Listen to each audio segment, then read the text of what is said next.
Xbox On. Welcome to Xbox On, a podcast with one host about one console, Xbox. I am said host, Jesse DeRosa, and on today's episode, we'll be talking about the latest Xbox news for the week of June 2nd, 2022, including Bethesda's Indiana Jones game may not be Xbox exclusive, we've got new information on the Xbox Cloud Streaming Stick, Sonic Frontiers is looking great, and more.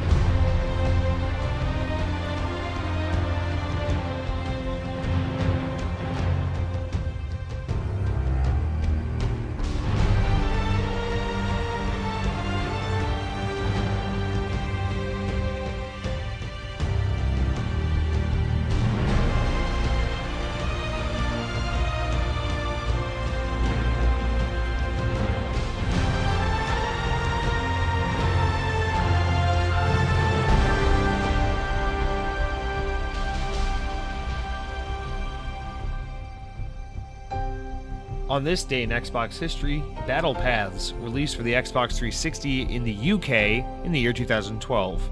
I have no idea what that is. Guys, welcome to episode 156 of the Xbox On podcast. If my math is correct, and I'm only like 70% sure I'm correct, today is the 3-year anniversary of the podcast. I started this 3 years ago. 52 weeks in a year, 52 weeks times 3 is 156, right? So this should be the third anniversary of the Xbox On podcast. It's crazy, man. Been doing this a long-ass time. Some of you guys were in diapers back when I was talking about how Halo 5 was a misunderstood emo game. But you have grown up to be wise Xbots, the ones I knew you could all be, you were all capable of. You just needed the Xbox Series X to help push you over the edge and get you. I don't even know what the fuck I'm saying. Guys, welcome to episode 156. We're not going to meander this much. Remember, we're doing a new format these days. We don't spend all of the first 40 minutes of the podcast meandering about, listening to Headhunting Halo talk about whatever the hell he's talking about, and then with me responding and somehow making it about Disney World. We're not doing that. We're talking about Xbox, okay? So let's get right into it. So, I want to start this week's episode, like I do now every week, with our corrections from last week, follow-ups from last week, bits of new information, or just stories of mild amusement, and it's generally the latter. So, guys, another good week here because we don't have an Activision update. That's right. We don't have to continue to talk about the lawsuits, the harassment claims, and all that because there's nothing late breaking in the news this week pertaining to that. So we are all spared. Deep sigh of relief. And let's move on. So our first one this week is that Ubisoft will not be holding a major product showcase this month. This month, for those who haven't looked at the calendar yet, is June now. So yes, we are in full swing. E3, Summer Games Fest, E3 alternative, whatever you want to call it, month. This is the month historically where all the big video game shit happens, and this year will be no exception. But Ubisoft won't be holding a live event of any sort. The French publisher traditionally holds a summer conference almost always in June to coincide with E3, but the company's spokesperson told Axios this week that that will not be the case in 2022. The representative of the company said that the company isn't planning another product showcase until later this year.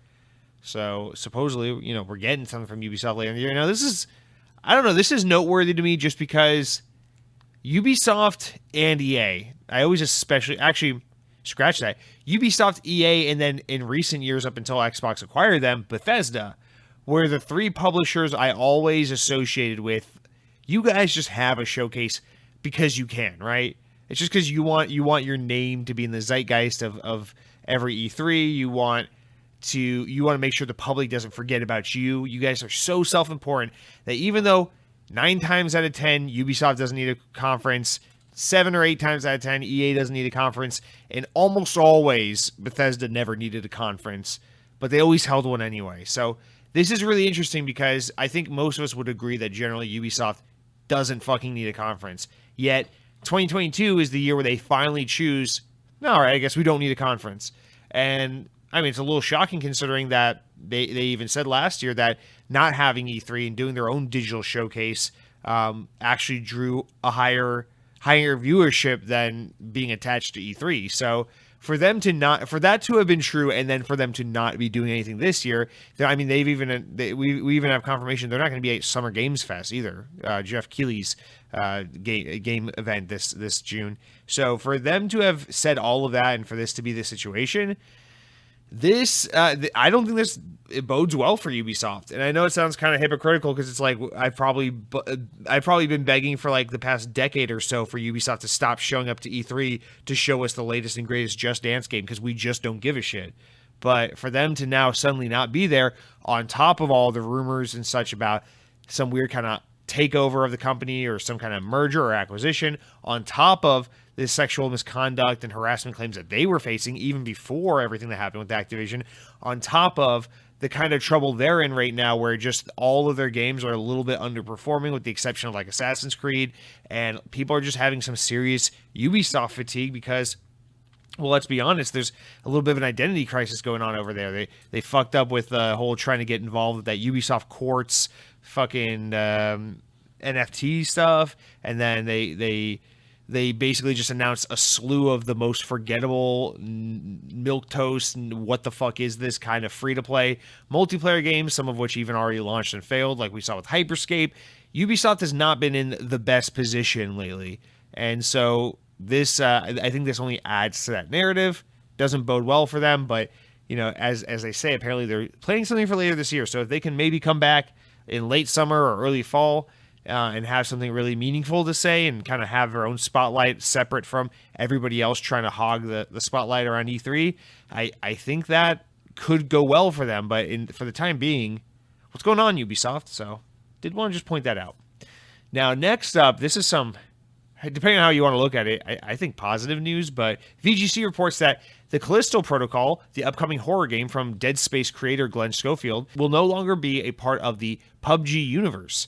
Speaking on Twitter, Schofield said that the game will no longer take place in the PUBG universe. It was originally part of the PUBG timeline, but grew into something of its own world. PUBG is awesome, and we will still have a little surprises for fans. Callisto Protocol is its own world, story, and universe.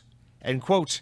The game was announced back in December 2020 at the Game Awards. The Callisto Protocol is the brainchild of Dead Space creator Glenn Schofield, the former Sledgehammer Games and Visceral Games boss, who was appointed CEO of the new PUBG Corporation development studio Striking Distance back when it was formed in 2019.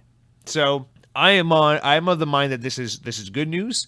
This game looks cool. I've said many times before, I never played Dead Space. It's one of my big gaming blind spots, especially from the 360 era, along with like Dead Space or Mass Effect. Mass Effect and Dead Space, those are the two that I feel the most pressure because I never have played them.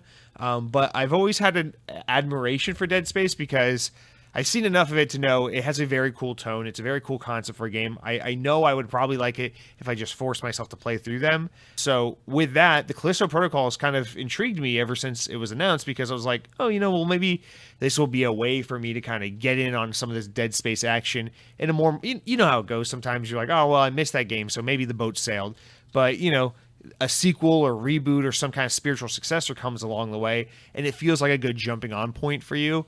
That's kind of how I was looking towards this game. So the only thing that was holding me back was having it kind of be this forced aspect of PUBG, especially a game that has no narrative and no identity. It's just a fucking game with generic people and generic weapons in a generic setting where you shoot people until only one person's alive.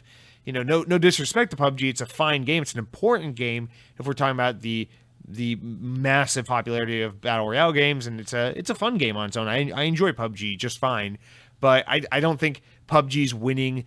I don't think anything that was particularly stand out about PUBG was its setting or its characters or its world, of which there really is none. Obviously, the thing that makes PUBG so successful is that it kind of was the first big battle royale before Fortnite even. So I think this is wise to kind of distance those two things. I understand they wanted to grow the PUBG universe, the PUBG Corporation, and I understand why you might want to do that, but they really don't have anything there with the PUBG universe, so maybe best to just own other studios and build other IP and try to diversify that way rather than to try and shoehorn everything into being one thing, much like we saw Riot try to do with when they started making a bunch of other games that were in the League of Legends universe. Although my brother had to correct me this past week because I erroneously thought that Valorant was a League of Legends game, but apparently that was at one point the case or was intended to be the case, but actually is not the case. So I was wrong on that. Valorant is separate from PUBG, despite being a Riot game. Anyway, this is all good news to me. I liked seeing more unique IP, original IP, not having to tie everything together. We don't need to MCU everything. It's okay, guys. Okay? Marvel makes sense. Historically, that's how comics work. There's always, crossovers, and what if this character played with this character, and what if we did an alternate timeline where this guy didn't die? And that's kind of the fun and the kitsch of comic books when you have this thing where it's like a new story has to be available to readers every month. You kind of understand how the history of comic books grew that kind of culture and cultivated it. And, luckily for Marvel, they just so happened to really pull it off when they try to translate it from the comic books to the movies. But just because they found success in that does not mean everything needs to be some interconnected, smart little universe where, oh man, you got to play this game if you really want to understand more context about the world of why 100 people fall out of a fucking airplane, hit the ground with parachutes, and then start shooting each other until only one person is awarded a KFC bucket of chicken dinners. And no, we don't need that. So I'm pleased with this news. I assume most people are. This seemed like generally pretty well received information, but also apparently this game is set to come out sometime early next year, is the rumor at least. So that's funny considering Dead Space remake is also supposed to come out early next year. Now, I don't think either will. I'm sure because everything gets delayed, at least one of those games is going to get a lengthy, sexy delay, but whatever. It's possible that we get Glenn Schofield's new horror action third-person game alongside a remake of his old horror action third-person space whatever game. So that'd be interesting.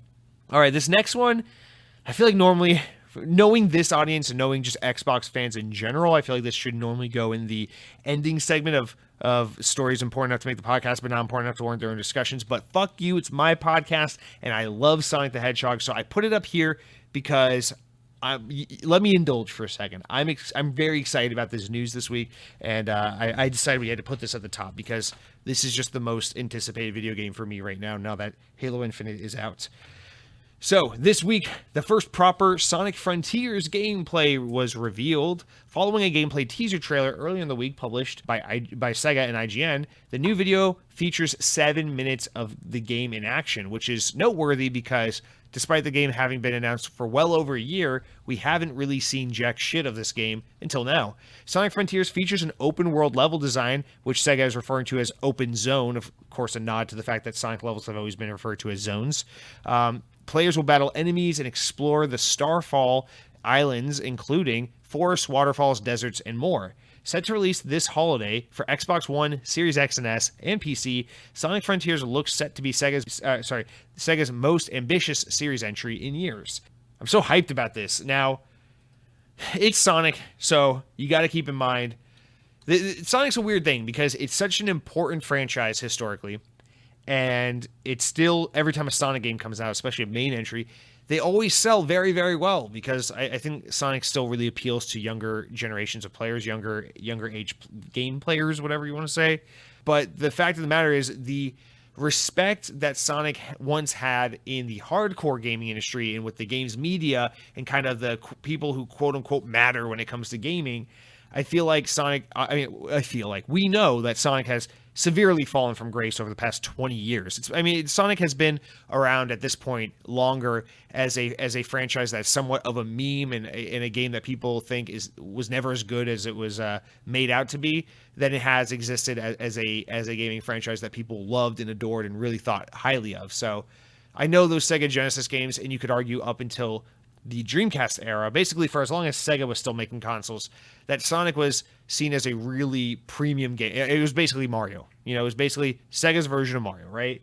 But obviously, in today's world, Sonic is not seen that way. Now, of course, Sonic has had somewhat of a redemption arc because in 2017, they released Sonic Mania, which was really well received, and it's a very fantastic game, so understandably so. As well, the two Sonic movies that have since been released, both in 2020 and just this past April, respectively, with 1 and 2. Those movies have been surprisingly well received. They've done great in the box office. They've done really well critically, and people generally seem to think Sonic has somehow pulled off some very solid video game movies. So Sonic is in a weird space right now where, Frontiers is garnering a lot of attention, a lot of hype, a lot of interest, a lot of eyeballs, but it's not like, I don't know, it's not like if they were showing off Breath of the Wild 2, which, is a very anticipated game that we know is on the way. People can't wait to learn more about it. You know, Breath of the Wild 2, everyone tunes into a gameplay reveal for that, expecting to see the next Zelda game that's going to knock their socks off. Whereas Sonic Frontiers, a lot of people are going to watch because, you know, Sonic still sells really well to its fans and its younger players. And Sonic's a really important franchise with a very serious history and important contribution to gaming.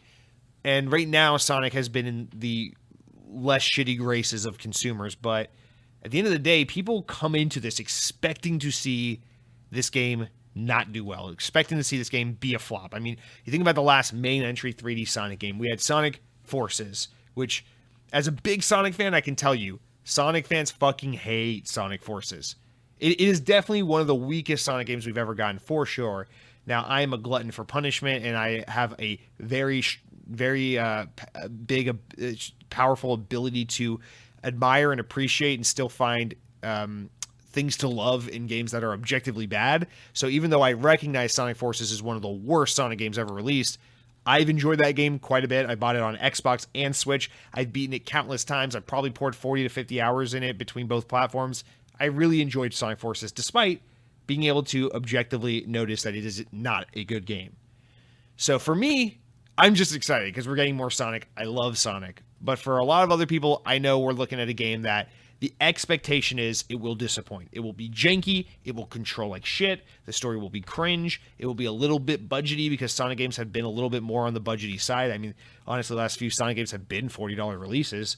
And, you know, it's just that thing that people can't wait to talk about, how Sonic's not good, Sonic was never good, Mario's better, blah, blah, blah, even though these are really kind of tired and antiquated arguments that still happen to this day. So I feel like that all about preface and context is important going into this. But with that out of the way, I gotta say, I think Sonic Frontiers looks quite interesting. I am mixed on it because this is the first time we see Sonic do the thing that every fucking publisher and video game developer feels the pressure to do, which is, let's make an open world game. You know, last year, Halo finally made the jump. But everyone in every game you've ever loved is a fucking open world game now. So in some cases, it works out great. In some cases, I think it's unnecessary.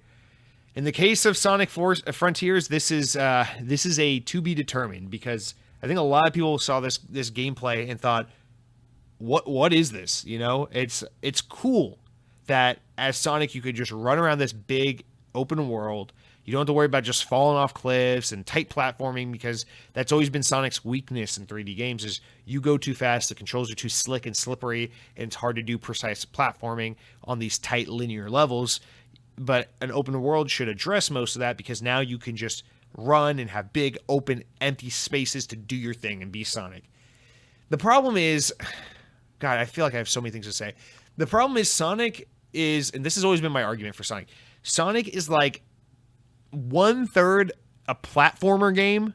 So that's why, you know, it's fair to compare it to Mario, but it's not like Mario or these other, or Kirby or fucking all these platform games that people know, because Sonic, for as much as it is a character platformer, it is also equal parts a racing game, and it is equal parts a rhythm game. And this is the thing I feel like general audiences really fail to understand with Sonic. And maybe this is a fundamentally bad type of game to develop, and it doesn't have mass appeal, and that's why Sonic struggles in the modern era to capture an audience and to prove itself to hardcore gamers, is because maybe this is too convoluted of a genre. But I feel like Sega fails to even understand this, but Sonic is really equal parts a platformer, a rhythm game, and a racing game. Because in a Mario game, you pick it up, you understand the mechanics. You can go forward, you can go backwards, you can jump, and then you can pick up this item, break that block. This item lets you throw a fireball. This item lets you be a penguin. All these little simple mechanics. It's very intuitive. You pick it up, and the game immediately communicates itself so well to you. Anyone can get it. Sonic, despite the fact that it looks like it works similarly, does not work similarly.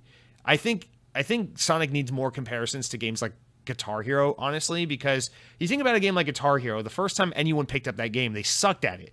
I remember the first time I played Guitar Hero 2, I struggled with medium mode. And, you know, fast forward to like my peak Guitar Hero years during like Guitar Hero World Tour and shit, I can play fucking any song on expert mode, not even facing the TV with my eyes closed. You know, it's like you get good at it because you memorize the songs, you train, you practice, and you get better and better and better. Sonic has that quality where the game kind of demands for you to learn the levels, understand there are branching pathways, get really good at Sonic's mechanics, and try to like learn the rhythm of like, yes, after you spin dash through this, you want to jump up there, and it's about trying to keep that momentum, keep that speed. And I feel like this is something people fail to understand with Sonic, and it's really, really fundamental. And I feel like if we're gonna have an open world Sonic game, this is the thing that stands to potentially be lost in translation the most, which is that rhythm that Sonic is so dependent on, where I can picture, yeah, it's cool. There's an enemy in the distance you're trying to get to, and you can just zoom through this big, open, empty world and maybe grind on a little rail here or jump off that little thing there. But at the end of the day, the thing that makes modern Sonic special is it keeps that rhythm and that racing and that kind of momentum-based gameplay intact that was so important in the classic Sonic games like 1, 2, and 3, and really brought back into the focus with my favorite Sonic game, Sonic Unleashed, into some other really excellent 3D Sonic games like Sonic Colors and Sonic Generations, which are generally considered like the best Sonic 3D games from a gameplay perspective. I worry about 3D not being able, or 3D, I worry about an open world setting not being able to do this justice, because the thing about an open world game is you can't really have highly intentionally designed gameplay moments. There's a fundamental difference between a linear game and an open world game. In a linear game, you're saying to the player, listen, we're trying to design this very specific experience. We want you to generally experience this, this, and this in this order, in this fashion, because we know it will make for an enjoyable experience. So in a Sonic game, it's like a very linear experience where it's like you zoom through this, you go through that corkscrew, you jump up this, maybe it branches into 2 or 3 different paths where it's like you go up, you can avoid the water and you can do more platforming. You go down, there's less platforming, but you go slower because you're being punished for not having done that successful platforming on the higher tier. And so Sonic always made sense in that way. It's like you memorize the level, very intentionally designed from start to finish. It's a point A, point B game. And all the speed and momentum and success and failure of the game is dependent on your ability to master that intentionally designed level from start to finish. But if your game is open world, you can't meticulously design every nook and cranny of the level and of the world, because it's not possible for a player to experience the game exactly the way you intend. That is both the genius and the downfall of open world games, is that in an open world game, and this is why I think Breath of the Wild is so successful, is because it kind of gets this, despite the fact that its open world is completely boring as hell and has literally nothing to do in it and nothing to interact with and has no NPCs, no characters, nothing, and people give it a pass all the time for it, despite the fact. I think the reason why people like Breath of the Wild so much is because it embraces this core aspect of open world games where it says, we just want you to do this one thing, and we don't give a fuck how you do it. I don't care if you skip 40 hours of the gameplay and find some really crazy way to get around to the final boss. I don't care if you go meticulously through every little dungeon and puzzle to unlock every little thing and learn and master the mechanics and find the best weaponry and everything and build your way up to the end. I don't care if you fucking slingshot a bomb at a wall that pushes you over the wall when in reality you were actually supposed to do this little quest that would gain you access to the gate in between the walls to get you into the whatever. Breath of the Wild basically says, here's our ideal objective. You get there however the fuck you want. That's a cool concept, especially in a game like Zelda. I think it makes sense and fundamentally works. But I don't know that that's going to make sense for Sonic, because then you take away those cool, scripted, speed-based moments of like, yeah, it feels like you're just getting faster and faster and faster because you dodged the barrels, and then you ran up the wall, and then you jumped over the little platforms real fast, and then you popped all the balloons and spin dash from balloon to enemy to balloon, and then you got to the top of the tower, and then you jumped on the grind rail and took it all the way down the tower, spinning around and around and around. Sonic Unleashed had a lot of those moments where it's like, it feels so cinematic, it feels so fast, and it feels like you did it even though the game is kind of half guiding you through it. And it feels exciting. It feels exhilarating.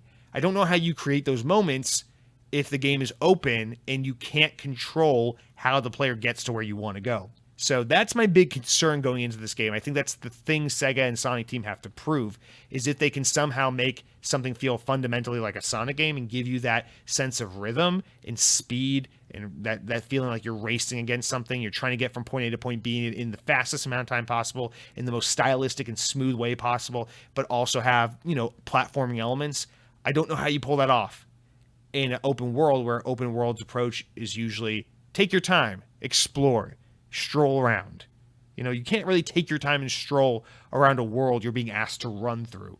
And so I feel like Sonic Frontiers really has to figure out how can the formula of Sonic complement and benefit and further the fundamental gameplay philosophy of an open world. And I think that's a really hard question to answer. And I think people have lots of reason to be critical of this game. But on top of that, people just kind of hate Sonic and always look for a reason to shit on Sonic. So it's got two things going for it in that regard. But again, people are more optimistic about Sonic right now than they have been in a long time, with the movies being good and with Mania being good and all this shit. So it's kind of a really exciting moment for Sonic because they're really breaking away from the traditional gameplay design in a lot of ways. The brand is severely damaged, but kind of has some goodwill going for it right now. And this is kind of a, like, let's see which way the wind blows, you know? I could easily see Sonic Frontiers being a Metacritic of a 45, but I could also kind of see it being a Metacritic of like a 77. I definitely don't see it being like an A or B game because it's Sonic. 3D Sonic will never do well. I feel like even if it's a 10 out of 10 game objectively, it's still going to Metacritic an average of like 77 because people hate Sonic. But I don't know. I'm really curious to see how this game goes. I think what we saw from the gameplay, it looks a little rough around the edges, lots of texture pop in, a little bit of frame rate stuttering. It looks like sometimes Sonic is moving really smooth, but sometimes when you move to other things like grinding on rails versus running, he gets a little like stiff and stilted. Some of it looks like it could be solved with some better animations, but some of it looks like it's fundamentally just a little stiff. I don't know. I feel very mixed about it. It's really weird seeing this beautiful, breathtaking, kind of realistic looking, foresty, fantastical world mixed with this cartoon hedgehog running around it. It looks kind of like Zelda Breath of the Wild meets Xenoblade Chronicles. And I just, what's his name? I forget his first name. Otani, the composer of most modern Sonic games. He makes some of my all-time favorite music. He's honestly one of my favorite musicians. But just of him trying to do this more like fantasy, classical, melodic, kind of almost Zelda Breath of the Wild or even Kingdom Hearts, I might say, kind of score and soundtrack just has me a little bit disappointed because like I want to hear that kind of like chiptune, 8-bit or like punk rock kind of various tones and sounds that you're used to getting in Sonic games. And so, I don't know. This is a huge departure for the series. I'm really looking forward to it. This is definitely one to keep your eyes on, especially in a year where nothing is happening. You know, Starfield got delayed. Redfall got delayed. We don't know if Sony has anything with God of War and all that. So, it's very possible that, you know, aside from like Hogwarts Legacy, which I said I think is getting delayed, Batman Arkham Knights, which is seemingly coming out this year, and then Modern Warfare 2, which of course will undoubtedly be a huge game. Sonic Frontiers is actually kind of one of the only games now. Of course, Sonic Frontiers isn't going to really go neck and neck or toe to toe with Call of Duty Modern Warfare 2, but I don't know. It might it might just be dead enough this year that if they can make their holiday 2022 release date, fuck this game. I mean, this game might actually stand out a little more. Although I'll close with this.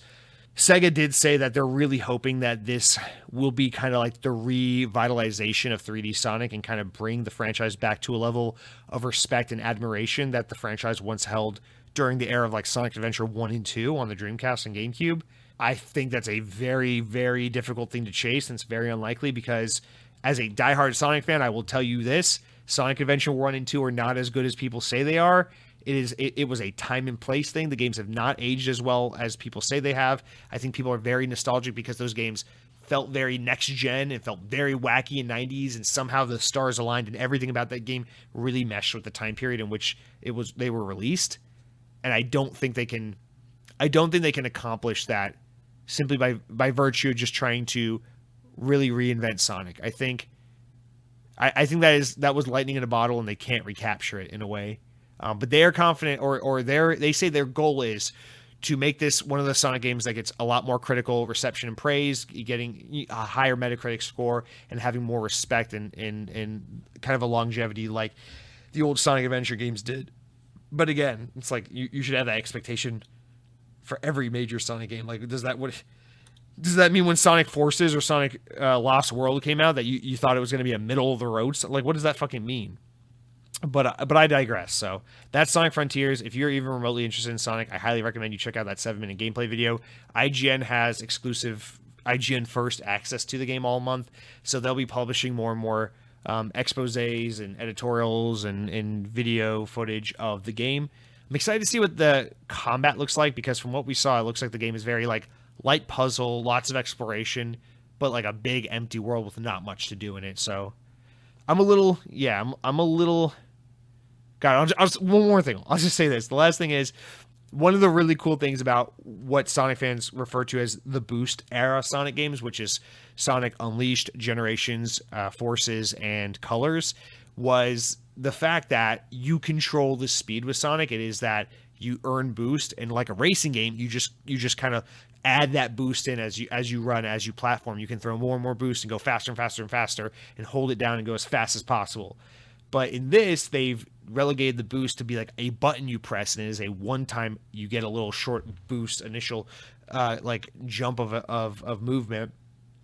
And I think that's good for traversing an open world game, but it kind of flies in the face of Sonic's whole mantra, which is, of course, gotta go fast, because now your speed is being capped, and it makes Sonic's movement more on exploration and platforming and less on going fast, which again is, I think, one of those things where, is Sonic's inherent, whole thing contradictory to what an open world game is supposed to be? But we'll find out. So that's the thing I've been thinking about the most and most excited to talk about as far as video games are concerned right now. So I'm sure you could tell I had a lot to say there. But we have one more story. Actually, no, we have two more stories of mild amusement, but these are much faster, especially the second one. Before we get into the proper news this week, now, VGC relays that Microsoft have announced details of the June Xbox system update. It'll introduce the ability for players to reveal details about secret achievements, including the title, achievement description, and the amount of gamer score. So this is a huge deal. I mean, I don't know. I think this is kind of crazy, right? Because as long as secret achievements have been a thing, like that's kind of supposed to be like the fun of it, is like, oh, you don't know how to unlock this, you'll learn about it once you unlock it. It's supposed to just incentivize you to play the game, play it differently, explore and see more, and eventually you will earn achievements just from trying to experience the game to its fullest. Now, of course, for as long as achievements and secret achievements have been around, this whole idea of a secret achievement has had an easy and often used exploit, which is the ability to just go online to something like achievementhunters.com or something like that, or True Achievements, and just be like, fuck you, I'm going to look up Left 4 Dead achievement guide. Oh, look, here are the achievements that are labeled as secret achievements. This is what they're called. This is what you got to do to unlock them. This is what they're worth. So people have been working around this forever, which, for some people takes the fun out of it. But for a lot of people, especially achievement hunters, this is just a proper means to an end. But to now straight up introduce the ability for gamers to control this, I don't know. I feel like this is something that like you would have expected to see many, many years ago. So I guess better late than never. But also, I don't know. I feel like that's a pretty notable change. Also, in the same update, there was a question. Someone asked about if they would ever bring back the Snap feature that was introduced with the Xbox One back when it was, first launched alongside Kinect 2.0. Of course, for those who don't remember, Snap was the amazing feature which allowed you to play a game and snap in a second app using about like 1/4 of the screen. So like, let's say you're playing Titanfall, and this is my example because I did this all the fucking time. You were playing Titanfall on your Xbox One, you could snap MLB or snap Hulu, and like it would take the right or left side of your screen. It would take 1/4 of the screen and have, your MLB game, your baseball game, or whatever you're watching on Hulu kind of in the corner. So you can like, grind levels on Titanfall while also watching Community or catching up on with your Tampa Bay Rays. This is a feature I really adored and used a whole bunch, but someone was asking about if it would ever come back, if there's any plans to bring it back. And Eden Marie, an engineer lead at Xbox, wrote in the blog post responding to the outcries for Snap, saying that it's unlikely Microsoft will ever bring back the Snap feature. She said, "While we miss Snap, I don't think it's ever coming back." Or so that, I mean, or she said, "I don't think it's coming back." She didn't say ever, but yeah. So they removed that feature. If Xbox One was 2013, they removed it around like 2016 or 17 to improve system performance and RAM with the console and make multitasking easier and smoother. And I mean, I get why it was removed, but man, oh man, I just I loved Snap so much. I lament the loss of this. I feel like this is just one of those like really weird, quirky Xbox One TV focused features that, of course, people were clamoring to make fun of Xbox for. But for those of us who weren't just shitting on Xbox for the sake of trying to be like the cool kids and buy a PS4 while shitting on Xbox, and who actually used this feature, we know that it was actually a fucking cool feature. I would still use it to this day if I could. In fact, still to this day, there are times where I'm playing my Xbox and I'll have like my Surface Pro with the kickstand out, watching TV or watching baseball or something. I've done that in the past because I can't Snap on my Xbox anymore. So bring it back. Rest in peace, Snap. But lastly, this is just a quick one. Veteran Final Fantasy producer and former franchise brand manager Shinji Hashimoto has today announced his retirement. Hashimoto joined Square Enix in '95 and was a producer or executive producer on virtually every Final Fantasy game since '97's Final Fantasy VII. He also served as brand manager of the franchise, overseeing the business and marketing aspects of the RPG series for a decade before stepping down from his role last year. Hashimoto also helped birth the Kingdom Hearts franchise too, and served as producer and executive producer on every series entry. So I wanted to say, Shinji Hashimoto, have a nice retirement, notable man, very important man, especially because Final Fantasy is such a seminal game for so many gamers, seminal franchise, I should say. But then it mentioned the part about him helping to birth the Kingdom Hearts franchise, to which I say, maybe he should have retired 20 years ago, But guys, that's it for all of our updates, stories of mild amusement, such of that nature. But now that we've changed up the show, we don't jump into comments after this. It's time to just move on over to the news segment. But first, we always take a little bit of a breather and we go over the games I've been playing this week. But before I can tell you about what I've been playing, I gotta tell you about what I've been eating. And guys, I have so much good news for you right now because Mountain Dew and I'm tired of being so negative about things I love. I love Halo. I feel like I've been very critical and bitter about Halo lately with the TV show kind of meh, and with Halo Infinite just making a lot of mistakes that I just have put me off of the game for a while. And I'm tired of being disappointed and negative when it comes to Mountain Dew, my favorite brand of beverages, and with their constant obsession with new flavors. They don't care about the quality and what makes a Mountain Dew flavor. They just care about shitting out new products every other week. But finally, I have some good news. I'm not going to be a negative Nancy because Mountain Dew themselves have released a new flavor, shocker, called Mountain Dew Purple Thunder. And it's exclusive to Circle K gas stations, which is shitty for a lot of people who don't have access to Circle K. I don't think I ever fucking saw a Circle K gas station my entire life until I moved to Florida. Now I just so happen to be fortunate enough to live walking distance from a Circle K. But it's exclusive to that convenience store, and it is a berry plum Mountain Dew flavor. And I gotta be honest, I had no expectation. A lot of you guys have written in about it.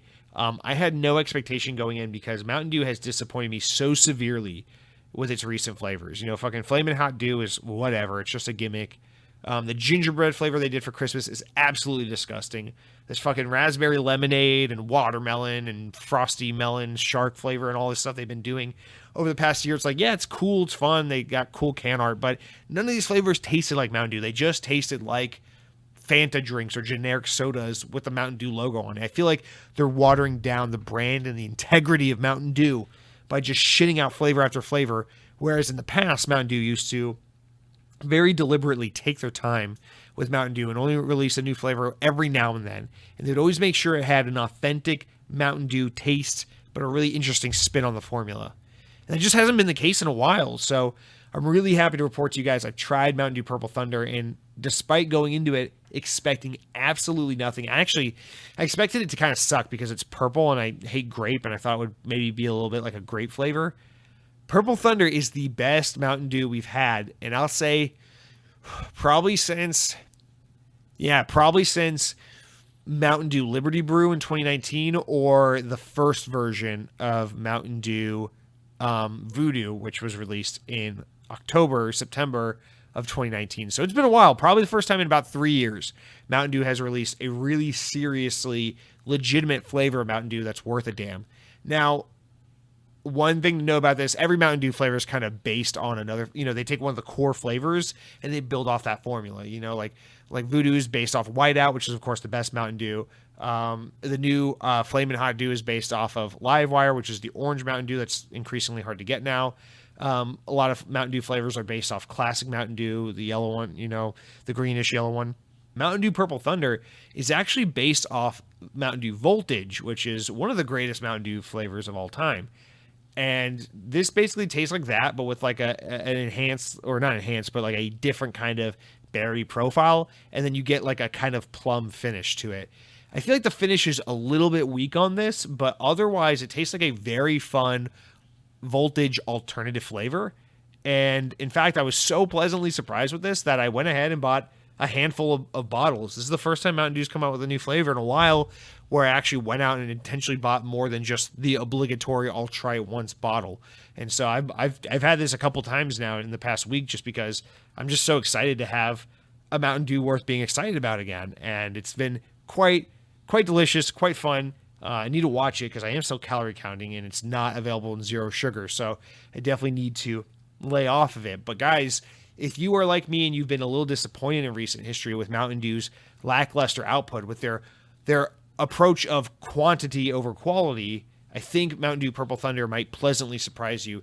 It is a true Mountain Dew flavor in its at its core, and it reminds us why we love the brand to begin with, why we love that soda profile. Guys, shout out to Mountain Dew Purple Thunder, and also shout out to Mountain Dew Typhoon, which was one of the very best Mountain Dew flavors released back in like 2011, 2009, somewhere around that time. Mountain Dew just announced that they're bringing it back for a short period of time, but you got to order it on the website. I luckily was able to lock in a pre-order today for that, so I will be getting a pack of that sent in the mail. It'll be the first time I've tried Typhoon in over a decade. I remember adoring this flavor when I was a kid, so I really, really hope it holds up. But shout out to Mountain Dew. They're doing some cool things despite a couple of years of some really mediocre flavors. Also, as a side note, I didn't eat this week, but Arby's apparently has burgers on the menu now, so just put a pin in this. I will be going out of my way to try this. I'm very curious about what this entails, so to be determined. If you have tried it yourself, please write in, but Arby's is selling cheeseburgers now, so that's a whole thing we have to tackle. Now, that's it for what I've been eating, but guys, let's talk about what I've been playing before we jump into the news this week. And I gotta be honest, this past week, I finally broke my funk of just not making a lot of time for gaming. 3-day weekend, we had Memorial Day weekend here, so I had a little bit more free time on my hands. And I finally just pushed myself. I was like, you gotta play some video games, man. You can't just be out here fucking doing these rock concerts and meeting fans and signing autographs and traveling the world and doing fashion magazine modeling ads and stuff. At some point, you got to settle down and go back to your roots and do what you do best, which is sit on the couch and play Xbox. So I made sure I did that this week, and I played so many hours of Crossfire X this week. And I know it's like, Jesse, what are you doing? You're wasting. Jesse, get back there. Finish Far Cry 6 so you can move on to something else. Jesse, when are you going to try Elden Ring? Jesse, when are you going to play, I don't know, people always recommend I play stuff like Fallout 76 or fucking Bubsy 3D, I don't know. Jesse, when are you going to play something new? I can't help it, guys. Crossfire X brought me back in. They have this new multiplayer map. It's super good. I was refreshed and reminded with why I love this game so much, and I don't have too much to add to it because we talked about ad nauseum when it came out 3 or 4 months ago. But I genuinely love Crossfire X. And I just got to say, first of all, they've updated the hell out of this game, constantly tweaking it, making it run, perform, and be a little less janky. The game is undoubtedly still a somewhat odd, slightly janky kind of free-to-play multiplayer experience of, you can tell this is a developer that has a lot of experience on PC, but not a lot of experience on Xbox. And so there's a little bit of this weird translation jank of like, we're not traditionally a console developer, Smilegate, that is. And so while the game still feels a little rough around the edges in some ways, it feels vastly improved from what we got a few months ago when it came out.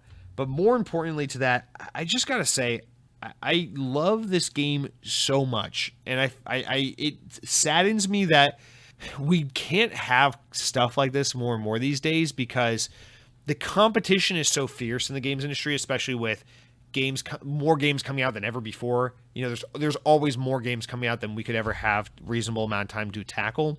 And there are so many free-to-play games out there that are really good that it's hard to give any attention or time to a game that isn't instantly phenomenal from the get.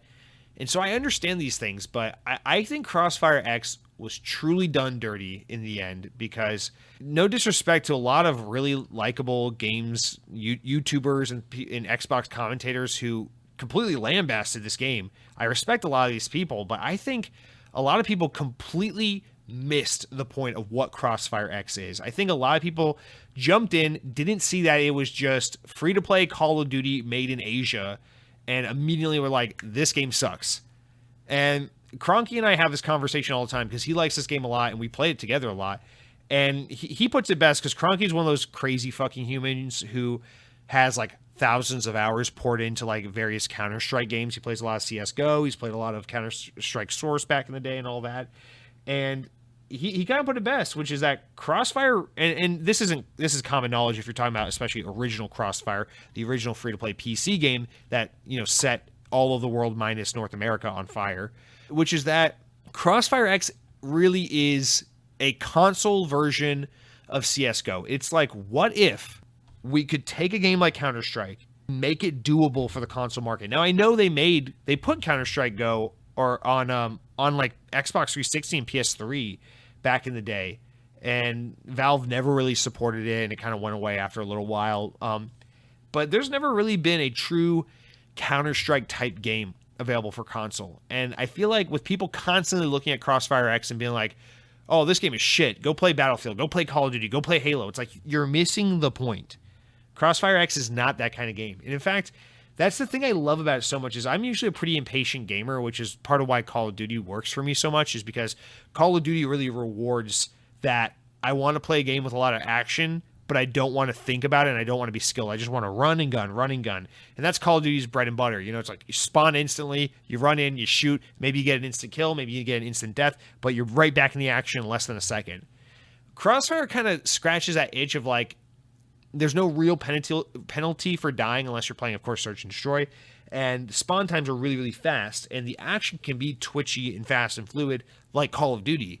But it also is a pretty tactical game. You should not just be running for the sake of running and just shooting at shit for the sake of shooting at shit. The game really naturally and just kind of intelligently encourages you to be a little more thoughtful about the way you play it. You know, don't just run out into the open. Take cover. Hide behind this objective. Pop out. Scope out the area. See if any enemies are around. Try to think and use your environment to your advantage.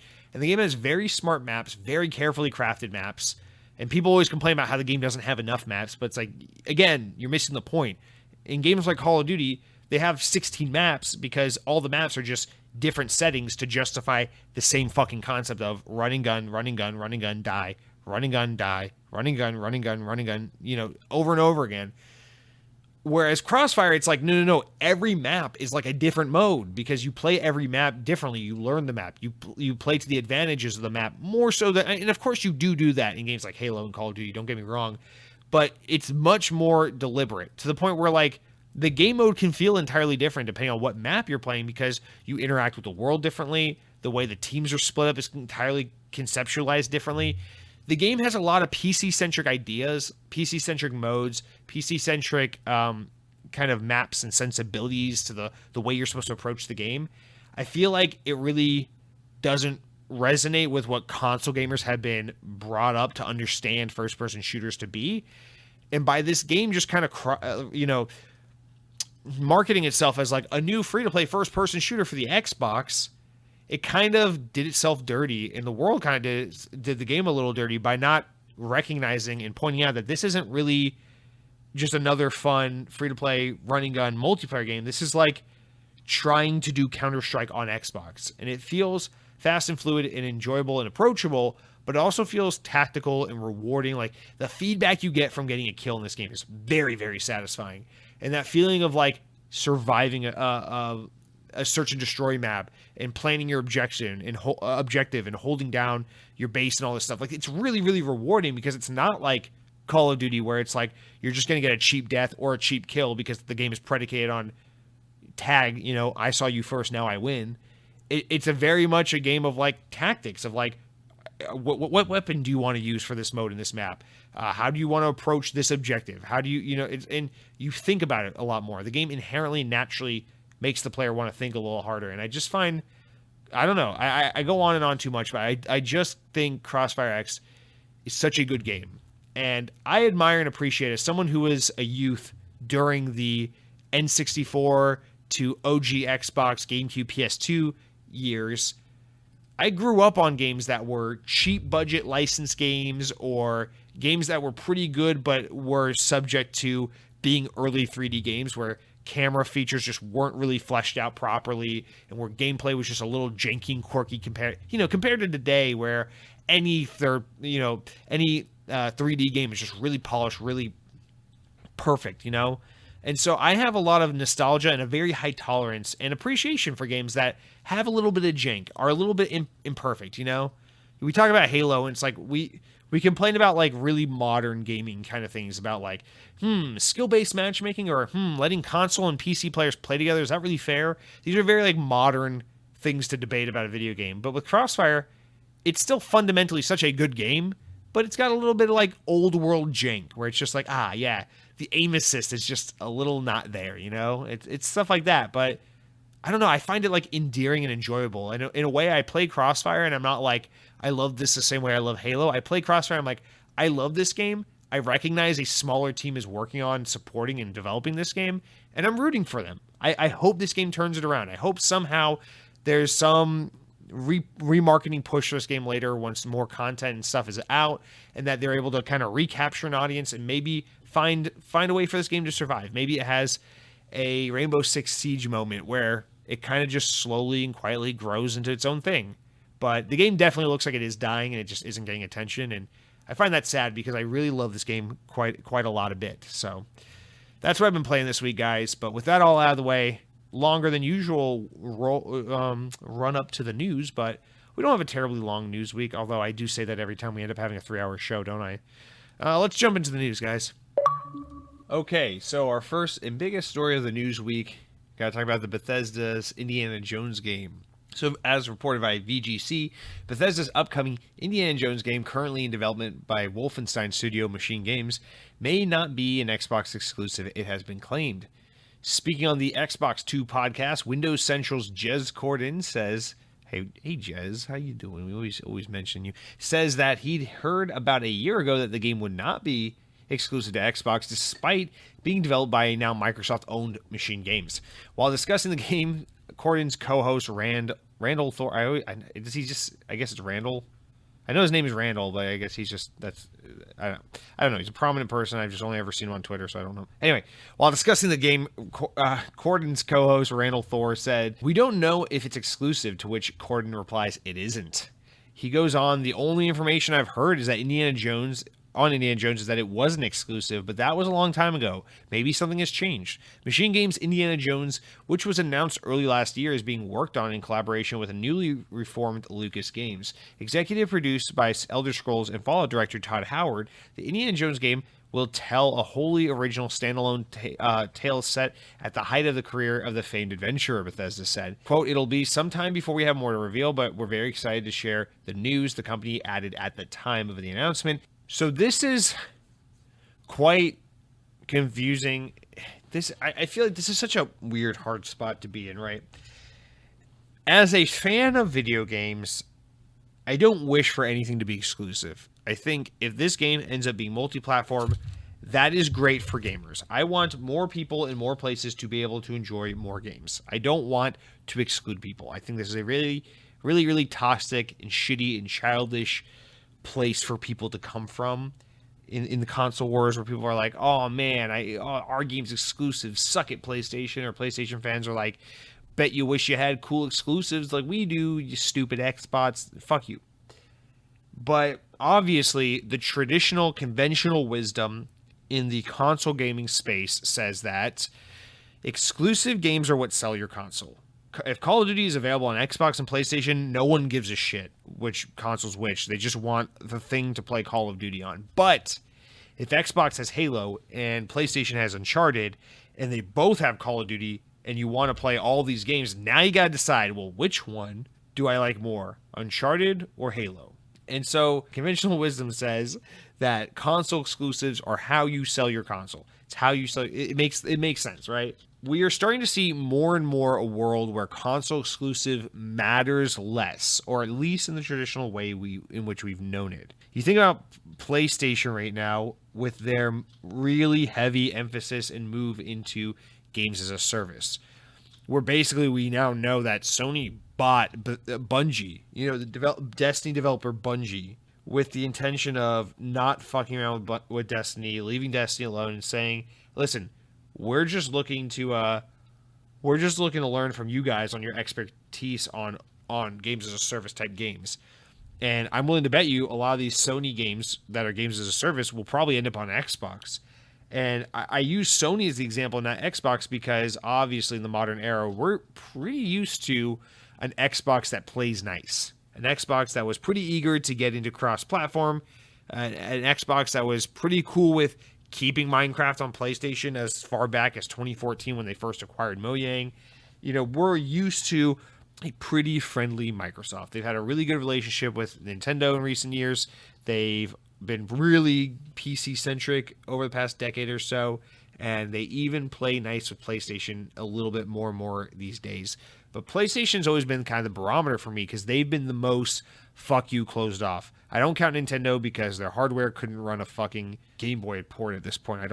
Whatever. It doesn't count. So if Sony's willing to bend with that conventional wisdom, I think all cards are on the table. Like, anything is possible. And to know that, like, we're in a world now where Sony is starting to put more and more of their games on PC and talking about how PC has done so well for them that they might even decrease the amount of time between a game coming out exclusively for PlayStation and then that game eventually making its way over to Steam or PC or whatever. So that, paired with, obviously, we take it back to Xbox's market being more and more these days about subscription services, getting you to subscribe to Game Pass. It starts to make you wonder, does the console exclusive matter as much as it did then today? I think the obvious knee-jerk answer is no, it doesn't, right? Especially for Xbox, where your number one priority is trying to grow Game Pass. Because Xbox is now relegated to a platform where you can play Xbox games, but really we want to sell you Game Pass. And the more and more cloud gaming evolves and takes off, and Xbox streaming sticks, which we'll get into in a little bit, becomes a thing, and the more, playing Xbox games on your tablet or your phone or your computer becomes a thing, the less and less the actual Xbox hardware is going to be the core focus of Xbox. It's going to be more about this service. And so I feel like, let's assume this was a situation in which Xbox had a say and they agreed to make this game multi-platform. I feel like that is, once again, an Xbox that says, yeah, sure, we will gladly take the money of PlayStation supporters who want to buy this game on PlayStation, who are not going to buy an Xbox, who are not going to subscribe to Game Pass either way, so we'll just take their money gladly over on PlayStation, while everybody else can buy an Xbox, subscribe to Game Pass, play the game however they want, right, on the Xbox front of things. And when you're trying to support and fund and grow a streaming platform, you need to pump a lot of money into that. And so I feel like we might see this more and more where, things outside of like 343 and Coalition and Turn 10 type, traditional Xbox games or studios might be able to start making more and more multi-platform games. And that would help for, an Indiana Jones game is obviously going to be a massive seller. This is going to be Xbox's Spider-Man. This is going to be Xbox's Arkham Knight. This is going to be Xbox's Hogwarts Legacy. It's going to be their big AAA licensed Disney type big pop culture movie whatever game with a AAA budget. It's going to be really well received probably and sell a shit ton of copies. There's only so many people you can get to subscribe to Game Pass. There's only so many people you can get to buy an Xbox.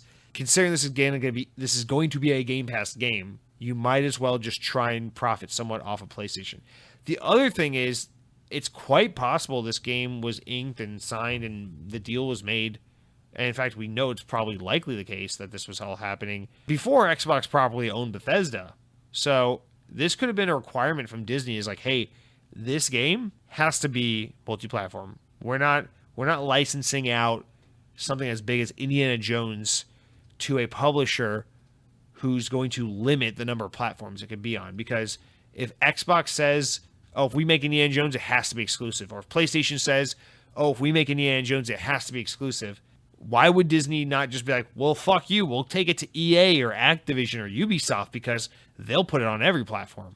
And we want money. We don't want console wars and weird arbitrary lines and laws preventing our game from reaching a wider audience. We want money. And so that's a very possible scenario. Only reason why it's hard to swallow that and agree to that and believe it is because Spider-Man PS4 exists.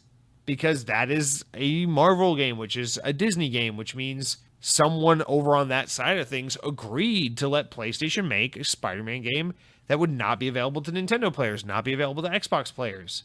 So there's a couple ways you can look at this. Does this have something to do with Lucasfilm and Disney getting involved? Or does this have something to do with Xbox and just trying to put the game in as many places as possible to try and help fuel Game Pass and recover costs on the game, because they're probably not going to sell as many copies if they're giving away through Game Pass? Obviously, games like this are really expensive because they're AAA games on top of being huge licensed property. So maybe there's a little more desire to recoup your costs. Ultimately, I don't necessarily think one or the other of these arguments are necessarily exactly what happened. But for it to not be an Xbox exclusive, I feel like it's kind of a missed opportunity to try and tie it back to what I was opening the story with. I don't mean to be toxic. I don't mean to be, that guy. But Xbox bought Bethesda and literally said that they want a large part of this deal is to get games on Xbox, is to give Xbox players access to some really great exclusive content. And they said they'll honor deals where it makes sense and where historically a franchise has been available on a different platform, blah, blah, blah. We know, like Elder Scrolls Online.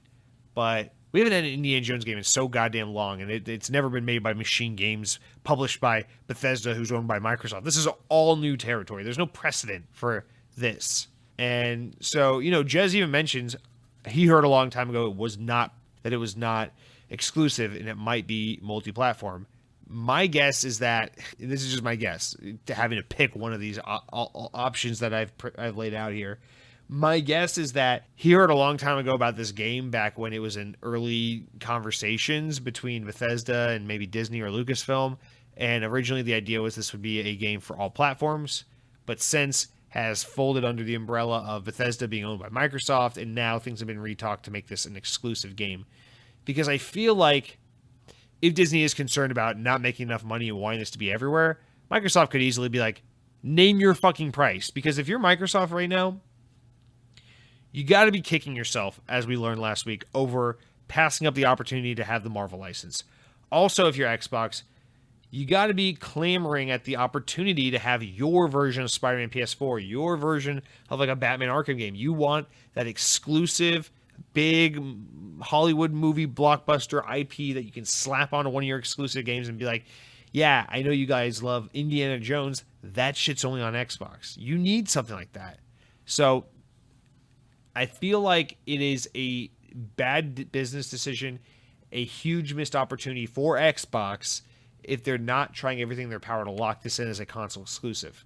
I think it's a win for consumers if it is multi-platform, to be clear. So I'm conflicted. In wanting to see Xbox carry out their vision and do their thing that they talk about, this game needs to be exclusive.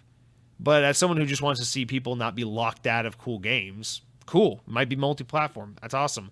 I will gladly play it, included in my Game Pass subscription, while PlayStation players gladly pay $60 to $70 to buy it because they don't have Game Pass. So I don't know, man. There's a lot of things with this. I tend to fall in the camp that this is probably an old conversation that has since evolved, but anything could be true. I just don't see how, unless Xbox is comfortable with it being multi-platform, how they allowed potentially for like Lucasfilm or Disney to strong-arm them into making this a multi-platform game when Sony was able to do Spider-Man for exclusively for PlayStation. Next up, Windows Central reports that for a few years, rumors have persisted of Microsoft exploring building some form of a streaming stick to offer xCloud gaming via a more affordable dongle, similar to a Chromecast or Google Stadia. The first hint was Project Hobart, more recently codenamed Keystone, which appeared in an Xbox OS list, lending fire to rumors that Microsoft was continuing to explore additional hardware for the Xbox lineup. We can now confirm over at Windows Central that this is indeed true and it pertains to a modernized HDMI streaming device that runs Game Pass and cloud gaming services. Microsoft is, however, taking some time to explore additional iterations of the product before bringing it to market. In a statement provided to Windows Central, a Microsoft spokesperson described its commitment to lowering boundaries to Xbox content via a low-cost hardware, while acknowledging that the very existing version of Keystone needs a little more time to bake before going live. Quote, "Our vision for Xbox Cloud Gaming is unwavering. Our goal is to enable people to play games that they want on the devices they want, anywhere they want. As announced last year, we've been working on a game streaming device, codenamed Keystone, that could be connected to any TV monitor without the need for a console," Microsoft said. Continuing as part of a technical journey, we are constantly evaluating our efforts, reviewing and learning and endorsing. We are bringing value to our customers. We have made the decision to pivot away from the current iteration of Keystone device. We will take our learnings and refocus our efforts on a new approach that will allow us to deliver xCloud gaming to more players around the world in the future. From what Windows Central reports, Keystone has been in development for a couple years, which Microsoft is continuing to finalize its product feature set. So the idea of this device existing is nothing new. We've heard about this for a long time. Phil Spencer has flat out confirmed that it's something that they're working on for the future. So that's not the surprising part, I guess. And none of this is technically surprising. This is more just an update on something we already knew is happening. To know that Xbox is reiterating on it and not just shitting something out tells me one of two things. Either one, they really, really, really want to get this right and make sure what they release ends up being something pretty compelling. Or two, they just really don't believe in the quality of xCloud at this point in time, and they just don't see it being entirely viable. And that's the one I'm more inclined to go with and believe in, because I'm going to tell you guys, I play xCloud. I give it a try all the fucking time. This thing is just so shoddy. Sometimes it works amazing. Sometimes it doesn't work at all. I played Marvel's Avengers like 2 weeks ago. I tried it through cloud streaming. I wanted to download it, but it was a super big download. I didn't have enough storage. And it was just like, oh, just stream the game. Give it a try right now. Just stream it. I was like, oh, yeah, I forgot you could do that. It was really cool. I was able to jump into the game. It was one of my better experiences with xCloud. And I was like, wow, this technology is so cool when it works. But in between that experience and the last time I had a good experience with xCloud, which was like when I played Shadow of the Tomb Raider like 3 years ago, 2 or 3 years, I think 2 years ago. In between these two instances, I've had nothing but terrible, terrible experiences with xCloud. Trying to play Halo doesn't work. You can't play like an online game. Just poor service, big lag, just the screen rendering over itself constantly, getting so fuzzy and blurry that I can't even make out what I'm seeing on screen. This device, this service is not ready. I know Xbox wants it to be a thing. I think more so than them reiterating and trying to make it the best platform it can be, I think the real situation at hand here is that xCloud just needs more time in the oven. I think Xbox might be a little bit surprised by how long it's taken them to really work this thing out to be generally reliable, especially in places like where I live, where internet's pretty decent. You know, I don't live out in the sticks in the middle of nowhere. I live like close to a pretty decently sized city, you know, pretty populated area. So, and I remember trying xCloud in the Atlanta airport last fall. I was waiting for a flight and I was trying to play Psychonauts 2 on my Surface Pro.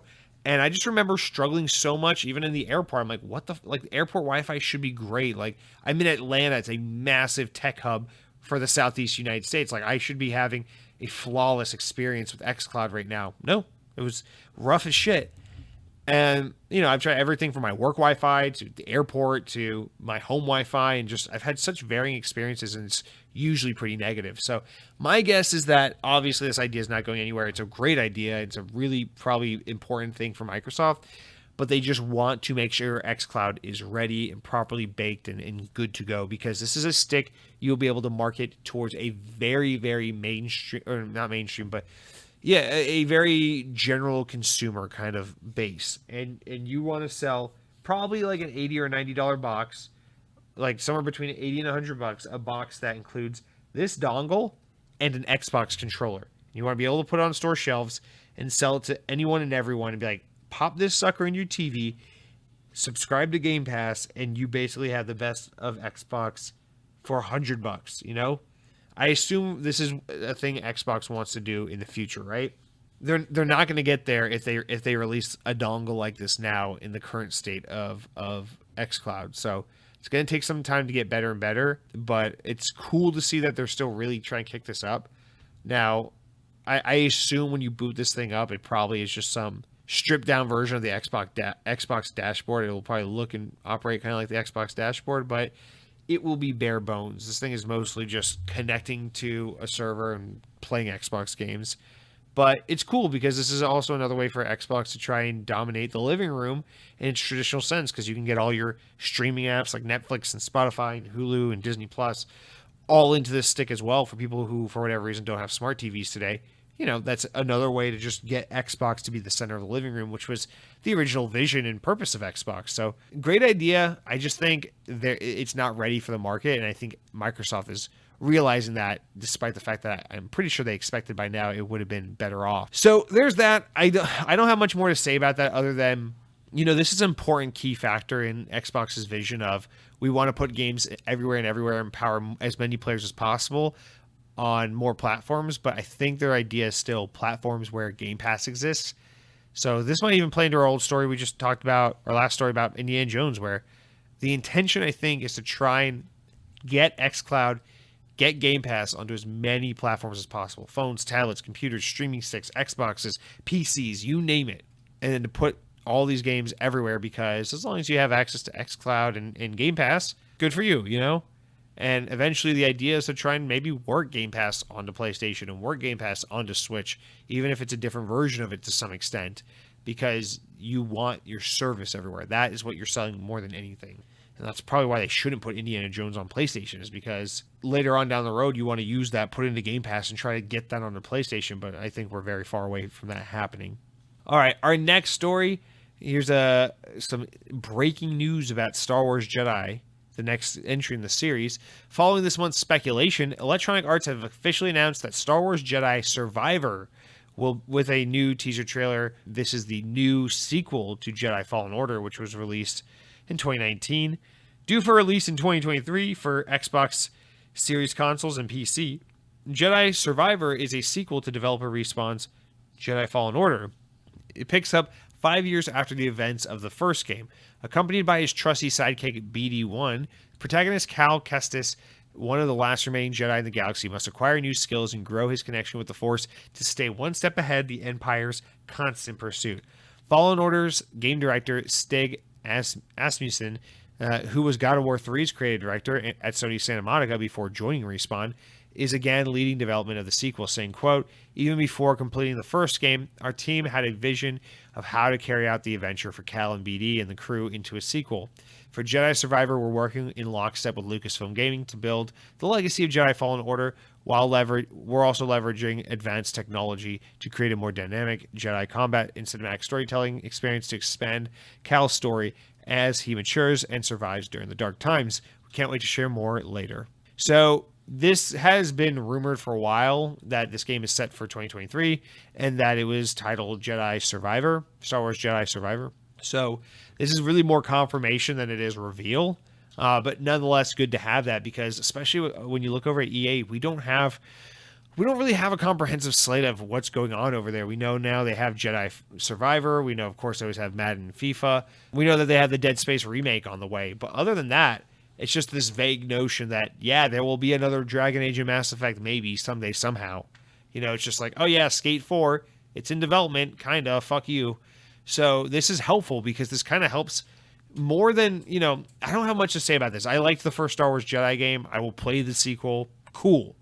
Like, there's nothing to say here. They didn't show a trailer. There's nothing to really glean from other than, okay, they got another one coming out. It's next year. It's the sequel to the first one. Good shit. But more importantly, I think this gives us a fuller picture of what's going on at EA, what we can expect from them, because everything's going sideways with Battlefront right now. We know they're not working on really any other Star Wars games at the moment, or at least like Battlefront games or anything like that. Really, Respawn's the only one working on Star Wars, and they have some other side projects with that too. But that's about it, man. EA's kind of in a weird spot right now. They're just making their money off Apex Legends and The Sims. And they're doing fine, but it just seems like they're very quiet right now for one of the biggest publishers, and there's just no real fire coming from them. So I'm kind of interested to see what that looks like. Now we have a slightly bigger picture, but honestly, for the rest of this year, like that doesn't leave them with much. They got Madden and FIFA, but other than that, their next big games are Star Wars Jedi Survivor and Dead Space Remake, which are both slated for next year. So very interesting to see where EA's at. Obviously, we know there's going to be another Battlefield game. We know they're going really hard into Battlefield. They've opened new studios. They got Marcus Leto. They got Respawn. They got all these teams and people working all around Battlefield now. So there's that. But EA might be having a little bit of a Ubisoft situation right now where things are kind of catching up to them, probably with the work from home situation from the pandemic. And now they're kind of finding their lull. 2022 is going to be a little bit of a lull for them. And so while, yeah, it's exciting to get more confirmation on this, maybe we'll see it this summer at the Game Award or the Games Fest or something like that. That's very possible, in fact. Until then, all right, EA, what else you got? All right, guys. And then that's pretty much it for the week. Pretty short news week. We're going to round out with, from Xbox Wire, a list of Game Pass games coming and going this week. Now, keep in mind, we're getting some really cool shit to Game Pass this week. So let's go over this real quick. From Xbox Wire, coming soon, in the coming days, actually available right now at the time you're listening to this. For Honor, Marching Fire Edition is on cloud, console, and PC for Game Pass. So that's a pretty cool one, I guess, for some people, whatever. This next one, though, June 2nd, the day this podcast goes live, we got a really big one coming. Ninja Gaiden Master Collection is coming to console and PC through Game Pass. This is awesome. I almost bought this a few weeks ago, so I'm actually really excited to see this is on Game Pass because now I can save that money because it's included in my subscription service. So this is awesome. I've been meaning to give these games a try again. I know I'm going to get my ass kicked and give up on them, but I would like to give them another go. So Ninja Gaiden, pretty cool get. Assassin's Creed Origins is coming June 7th, cloud, console, and PC. That's a huge one, guys. We don't really get a lot of Ubisoft stuff, so that's a big get, especially when Ubisoft has that Ubisoft Plus service they're trying to push. This detracts from that and gives to Game Pass. So obviously we know that's a pretty sizable and chunky get for us Xbots. Now that is Origins is the one that came out before Ragnarok. Is it Ragnarok? Is that how it's said? Valhalla? No, Assassin's Creed Valhalla. Yeah, pretty recent game. Not the most recent one. Anyway, next up we got Chorus coming to cloud, console, and PC on June 7th.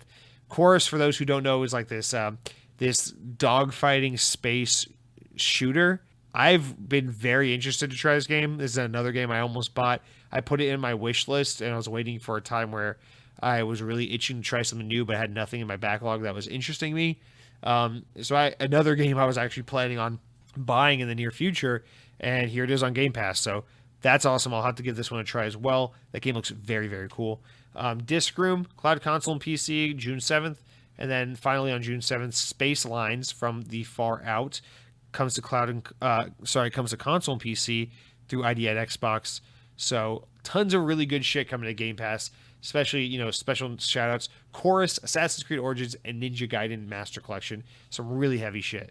And then on June 15th, we're actually losing a few games. So we'll lose Greedfall on cloud, console, and PC, which people really didn't care for that game. Limbo on cloud, console, and PC, which obviously a beloved 360 classic arcade game. And Worms Rumble will leave cloud, console, and PC on June 15th. So make sure you try one of those three games, or all three if you're interested before they are gone from Game Pass, you witch. But guys, that's going to do it for all of our big news this week. Now, let's round out with the important enough news. These are stories important enough to make the podcast, but not quite important enough to warrant their own discussions. First one here is that, sad one, VGC reports that Hangar 13, the studio behind Mafia 3, has reportedly been hit with another round of layoffs following the cancellation of several projects. Now, we know they're working on another Mafia game right now, but apparently it took quite a while and quite a few canceled projects to get back to this point. So that's really unfortunate. In the report, the California-based studio has seen almost 50 devs let go in the past week. This follows the resignation of the studio head, Hayden Blackman, early in May. Next up, Microsoft have revealed the June 2022 Xbox Live Games with Gold titles. Yes, normally this would be at the end of the show, but we're no longer doing that. We're just announcing it once at the beginning of the month when they become announced, and then we move on with our lives. So For the month of June, guys, you can get on the Xbox One front, on Xbox One and Series X, subscribers will be able to claim Avon Colony for the entirety of the month. Also, Project High Rise Architects Edition will be available as a free-to-download title from June 16th to July 15th. And then for Xbox 360, Super Meat Boy will be free for Xbox Live Gold members for the first half of June. And for the latter half of June, 16th to the 30th, Xbox 360 title Rascals will be free to download. So make sure you download all those. Also, still, Yoku's Island Express and Viva Pinata Party Animals is still available. Actually, that's not true. They're no longer available starting now. And Inner World, The Last Wind Monk is available until June 15th. So make sure you download those games before it's too late. Free shit is good shit. And finally, VGC reports that CD Projekt Red have confirmed The Witcher 4 has entered pre-production. It's also revealed that at the time the open world title is being built in Epic Games' Unreal Engine instead of its proprietary Red Engine, which we already knew, which powered the previous games of Cyberpunk and in the Witcher series. So that's a whole lot of nothing. That basically just means that game's very, very far away from coming out, but it's news nonetheless, I suppose. But that's going to do it for all of our news of any consequence this week, guys. Now we wind down, take another deep breath, and we close out this week's episode with comments, shout-outs, questions from you guys, the audience, over on YouTube.com. You know how it works. You go to youtube.com/XboxOnPodcast. Click on the latest episode. Maybe even hit the subscribe button while you're there. We're on the road to 1,000. Very, very close. I appreciate you guys' support. Click on the latest episode. Leave a comment. You can say anything in the world you want. You can say something nice like Jesse. I'm glad to hear you like the new Mountain Dew flavor, but I thought you were counting calories. Why are you such a fat piece of shit? Please stop eating all the Mountain Dew. You freeze it and you eat it. It's weird. It's gross. It's the wrong way to consume it, and you're dumb. And I'll read it on the show, and I'll be like, this is really unrelated to the show, but it's what you want to comment in on. But you could also say something really nice. You can say, Jesse, I've noticed that you changed your shampoo recently. I like the way it smells, and your hair looks cleaner and fresher than ever before. Keep up the good work. 3 years of this podcast feels like it's only been a week, boy. And I'll be like, wow. Kiss, kiss, read on the show. But we didn't get any comments like that. In fact, I don't really understand any of the comments we got this week. It's a lot of, well, you'll see. Our first comment comes from Moose, who says, I really appreciated that when you were describing a piece of shit Twitter user on the podcast, you really just described, your descriptors were an iPhone user. I'm not trying to say anything mean about iPhone people. I'm just, listen, very, iPhone, listen, all people are shitty. I'm not trying to single out iPhone people. I used iPhone predominantly for a very, very long time. In fact, I've used, even though I'm a Windows Phone fanboy, I've used iPhone more than any of the phone platforms. Currently, these days, I use Android, but I love iPhone. I think it's a great platform. I don't mean to disgrace or insult you if you're an iPhone user. But it is true that if you're trying to be the coolest, most suave, I have the coolest hot takes, I have the dankest memes, I have the funniest one-liners and shit like that on Twitter. If you're trying to be that little fuckboy, you're an iPhone user. The shitty Android users are usually more like the people with constant spelling errors and really like fringe internet takes that they got from like being too deep into 4chan forums for a long time, and they don't have like a proper read on like what normal people like eat and breathe because they're just so nose deep in their fucking Mega Man ROMs that they play on their stupid Android phone. So I'm not trying to say iPhone people gross, Android people good. I'm just trying to say for the type of shithead I was describing, I was envisioning an iPhone user. But Moose, don't be a shithead. EA is looking to sell. We talked about that last week, and Cronky has a comment he would like to throw in regarding the story. He says, I would have vastly preferred Microsoft buying EA over Activision. EA owns more amazing properties, and the, quote, talent at Blizzard and Activision has already left anyway. Also, EA would have benefited from it more. I actually agree with you, Cronky. I don't know about the whole the talent has left thing, because that's true in some cases, but I don't know. I think, obviously, Activision Blizzard still has a lot of its awesome talent. You think about a lot of the good guys over at Treyarch making their Black Ops games, they still there. That's all I care about. But no. More in all seriousness, I actually agree. I think if we're going to talk about the big publishers and which ones make sense being gobbled up by the competition, I think of the big three, Activision, EA, and Ubisoft, if Microsoft were going to buy one of them, EA makes the most sense with Xbox in terms of its historical relationship, in terms of its more recent relationship, in terms of the IP EA owns making sense with Xbox. It all just makes more sense on Xbox. It also bothers me a little less because EA is just a smaller company with less output, and so therefore just fewer properties and games get gobbled up by Microsoft. I also feel like EA has a little bit more of a, I don't know how to say this. This is a bad analysis because this constantly changes between all the big publishers, but I feel like there's something about EA that's a little more like clean and polished and put together over Activision, which is a little more like, hey, here's this again. So I don't know. There's just something about it. I wouldn't have liked this. Obviously, I still am very much staunchly on team. No more consolidation. Everyone just fucking do your thing and be independent and try to be the best company you can be. But I agree. I think EA would have actually made, even though I personally like more Activision games. I love Call of Duty. I love Guitar Hero. Bring it back. I think EA just kind of maybe in just a weird idiosyncratic kind of just personal perception way, think that EA just makes more sense with Microsoft. Although I guess I'm not able to quite put my finger on that for whatever reason. But nonetheless, that's not the reality. Also, it looks like EA is going to consolidate anyway, so don't harbor these feelings. There's no chance in hell Microsoft's going to get EA because they'd have to be fucking stupid to try and go after EA while they're trying to get this Activision deal approved. So Microsoft is straight up off the table. I can't imagine Sony's even remotely interested in EA. So I really do think EA is absolutely going to get acquired or merged because that's clearly what they're going for. But it's going to be with one of these companies that we saw in the report. Whether that be like a Comcast or an Amazon or a Apple or someone like that. So it's gonna be crazy shit. But we've not seen the end of this consolidation, and people are hungry for talent. They want the development talent. They want, in a world where it's getting so expensive, that knowledge, that talent, that IP, everything. These companies want to buy up and consolidate because it's the only way to, keep things functional, I guess, for them, it seems. Now, next up, Mr. Maug writes in and says, in regards to the story last week of Xbox could have had Marvel, and says, do you think there was a chance for Xbox to have a Spider-Man game or Hulk Ultimate Destruction 2 and possibly still work with Insomniac? But that was at the time where Microsoft was debating on even keeping Xbox alive or not.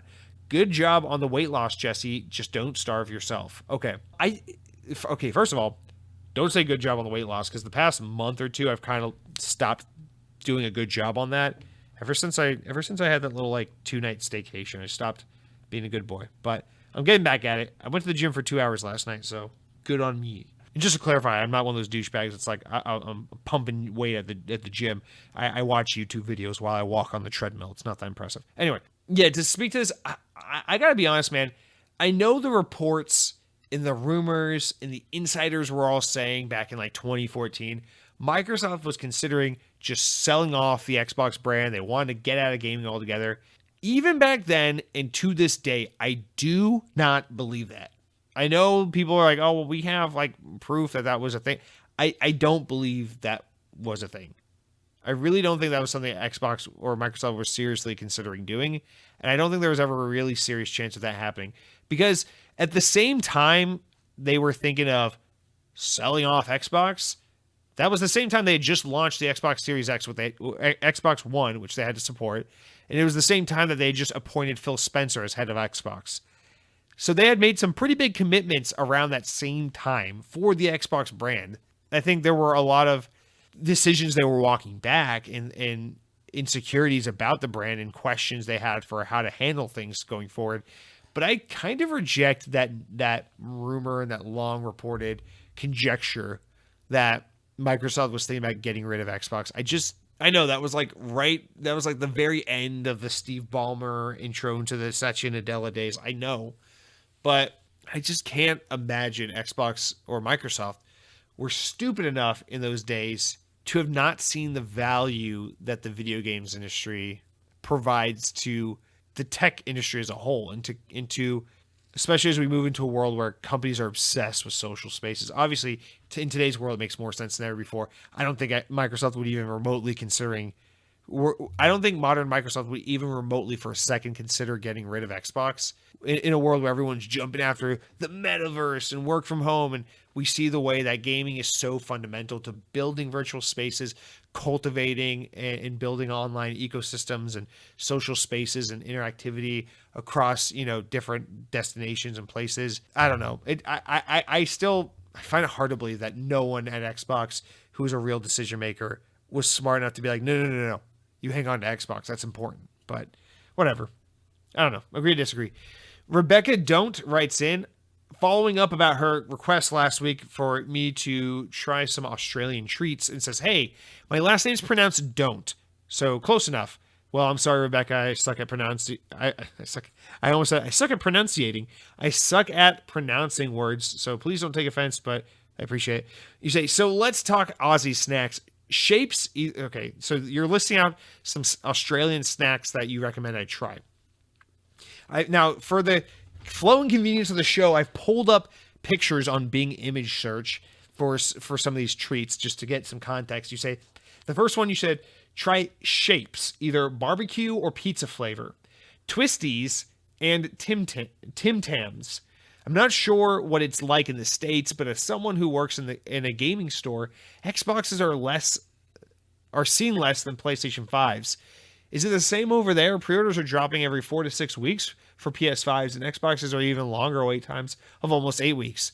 Well, Rebecca, it sounds like you have more reliable anecdotal evidence because you actually work in a gaming store.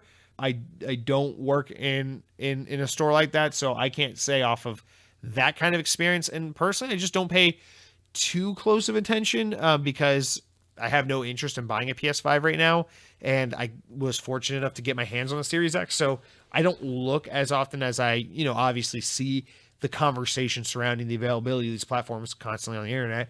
But I do make an effort every time I'm at a Target or a Best Buy or Walmart or what have you to always stop by and just check the as you do, anytime you go to a grocery store, I should say, whatever. I know you guys don't have Target in Australia, but you know what I mean. A Walmart, whatever. As you do anytime you go to these stores, there's always, I don't know. I know a lot of you guys are going to know what I'm talking about.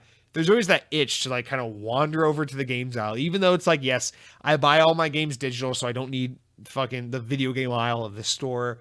And yes, I already have an Xbox, so it's not like I'm in the market to buy another Xbox. But there's always that weird, I can't go into a Target or a Walmart or a Best Buy without just peeking into the games aisle for a little bit and be like, what's going on over here? And I always pay attention to the stock of consoles.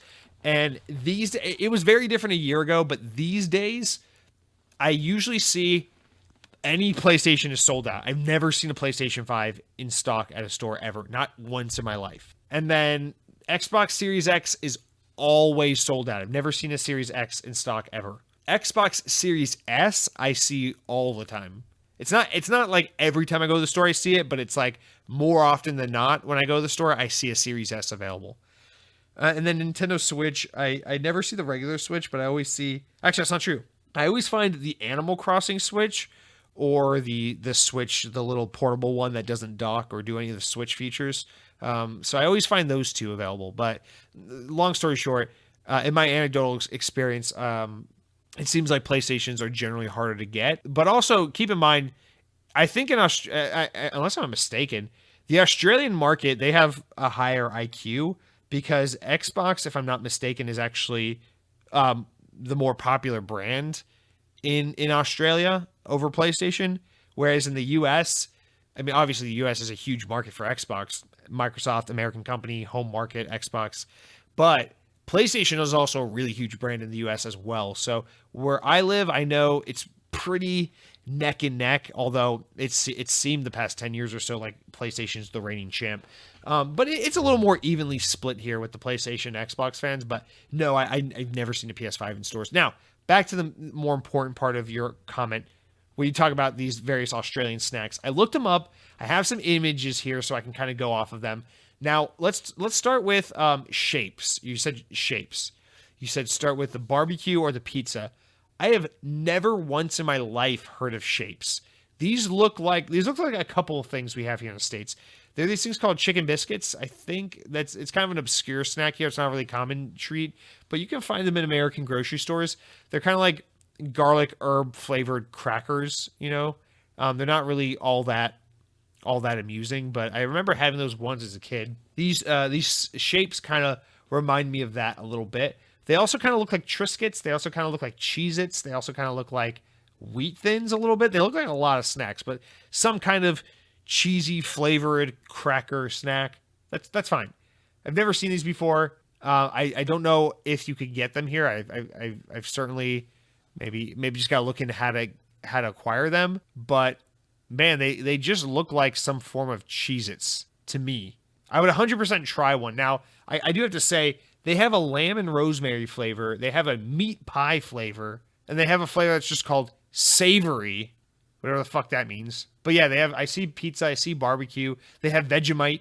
I've never had Vegemite, but I know it's like a really popular Australian thing. It's like I don't know what it is exactly, but I know it's usually packaged like a preserve or a jam, and you put it on like toast, right? I've never had that, but they have a Vegemite flavor shapes. So that's interesting. I would try that. I just never heard of it or seen it, so I don't know where I'd get my hands on it. Now, the next one you recommended was Twisties. I'm confused as to which one I'm supposed to be looking at, because I see Twisties, which look like potato chips, I think. No, they look like pretzel sticks. Yeah, they kind of look like pretzel sticks. And then I see another thing called Twisties that are like a candy. They're like a fruit candy, and they look like a powder spray candy. I don't know which one this is a reference to. You'll have to help me out here. But if it's the candy, I have no interest because I don't like fruit candy. I like chocolate. But if it's the pretzel sticks, hell yeah, I love me some pretzels. So the fuck are Twisties? Anyway, the last one you sent me, and this one I actually think I think we have availability. We have access to this snack, I think, in the States. Tim Tams. These are like chocolate covered biscuits or something like that. I'm like 17 no, I'm way more than that. What am I saying? I'm like 64% sure that I can go to the quote unquote ethnic or international aisle of a Publix or an Asian supermarket and find Tim Tams. I know, like, where I live, there's a huge British population. Like, tons and tons of British people flock to Orlando to buy vacation homes and be rich and go to Disney World. So all of our grocery stores around here have like an extra emphasis on carrying a selection of like British goods, all your fucking marmalades and burnt toast and English muffins and all that shit they eat over in the UK. And I know obviously Australia is not the UK, but I feel like for whatever reason I've seen Tim Tams in that aisle. I could be just psychotic and losing my mind, unless maybe whoever makes Tim Tams have like some rebranded version of this treat that they sell in the UK under a different name or something, or a different packaging. I don't know. It looks familiar. Please leave me alone. Stop bothering me. No, all joking aside, this is the one I'm most interested in. It is a chocolate covered snack. I love chocolate. I will try anything chocolate, and they have a variant of it that has caramel in the middle. Yes, please. These look significantly better than Oreos. They look a little more like EL Fudge, maybe. Okay, we'll move on with our lives, but Tim Tams look like good shit. I will try and see next time I'm at the grocery stores around here. I'll go to the quote-unquote ethnic or international aisle and see if I can find any of these treats. I know even our local Walmarts have like a pretty robust, like our Walmarts in particular have like a really robust like aisle for like Hispanic food. But I'm interested. I want to try these things. Thank you for writing in. You piqued my curiosity. I love eating food. And now we will read our last comment of the week, which I labeled nonsense. It was written in by Headhunting Halo. You know him. You love him. You might even be related to him because God says we're all children of the same Lord and Savior. Jesse, if 2024 is flooded with games, what's wrong with that? Another big year for gamers. I love years like that. What a bummer. It is a bummer fall if short for gamers. What? If short for games, but hey, I look at it as, well, at least we will for sure have a great game next year or in 2024. By the way, I'm level 88 in the Battle Pass for Halo, and I'm almost done. I bet Modern Warfare 2 is going to beat all other COD sales. I agree. Also, what the fuck happened to GoldenEye Remake? That was so heavily rumored. You should have a kitty meow on your next stream. Love you. My kitty is right here napping. I can see her right here, but Yeah, that GoldenEye rumor was a huge thing. Maybe we hear something about it at the Summer Games Fest in a few weeks. I don't know, man. That's actually a good poll.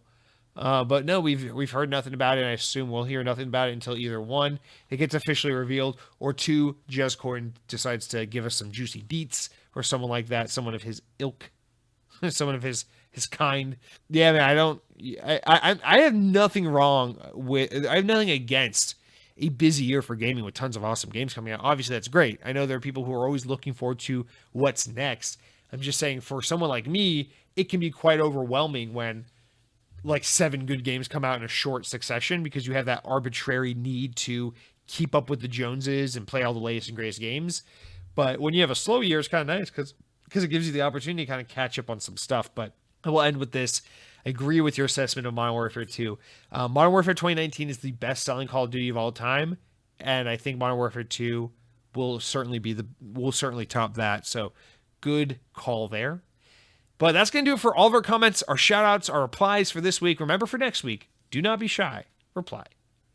Now, that's it. I feel like there's still like this abrupt flow because I'm so used to that being over, and then me being like, now let me tell you what I've been eating. Now let me tell you what I've been playing. But no, that's it, guys. That's the whole podcast. Episode 156 in the can. If you'll excuse me, I need to run to the grocery store and look for some Tim Tams, some Vegemite, some Twisties. But no, remember, as always, guys, I really appreciate your support. I appreciate the listeners, everything you guys make this show worth doing. It's crazy to think I've been doing this for 3 years. It's crazy to think I've been living here in Orlando for 3 years. It's crazy to think that I moved here all bushy, bright-eyed, ready to take on the world, and then like 7 days later, they're like, "Oh, the world is ending. Stay home. Don't ever go anywhere." And I was like, "Well, at least I have a microphone and internet connection, and I can unleash my stupidity onto the entirety of the world." And here's proof of that. Here's fucking proof of that. We got Rebecca Don't writing in all the way from Australia. So I apologize, Rebecca, on behalf of the Australian people and to all of our international listeners. I know there have been many who have written in over the years. I've spread my American toxicity and stupidity onto you and your people, and the world is a worse place because of it. But I appreciate and love you guys nonetheless. You guys make everything all right. Remember to follow me if you want more of my stupidity on non-podcast days. You can follow me on Twitter if you want to interact with me, reach out to me, follow along with other stupid shit I'm saying that no one cares about. That's at Jesse DeRosa on Twitter. You can subscribe to the Xbox On podcast on YouTube.